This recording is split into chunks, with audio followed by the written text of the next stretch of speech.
Let's go through and figure out what each of the composite functions for every pair here would be. Then we can answer whether or not they're the same. For this first pair, we have f of x equals x squared and g of x equals x plus 1. That means that f composed with g would give us x plus 1 squared. But if we have g composed with f, then instead we get x squared plus 1. These are not the same, so let's check no. For the next one, we have f of x equals x plus 1 and g of x equals x plus 2.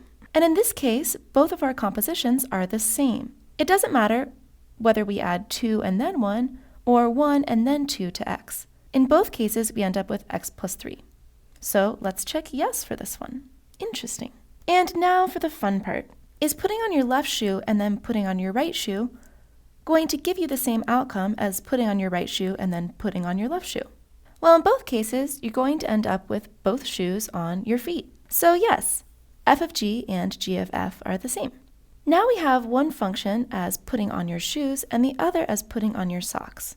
So is putting on your socks and then your shoes the same as putting on your shoes and then your socks?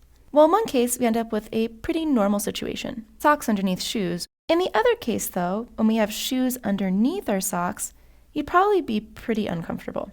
Your socks might not even fit over your shoes. Either way, socks underneath shoes or shoes underneath socks are not the same thing. So we're going to have to check no on this one. And last but not least, we have two functions that are getting dressed and taking a shower. Now, one of these seems to produce a pretty normal everyday activity. You take a shower and then you get dressed. But what if we did things the other way around? I, for one, would be pretty sad if I put on my favorite dress and then got in the shower and got myself soaking wet. That would not be a great start to my day.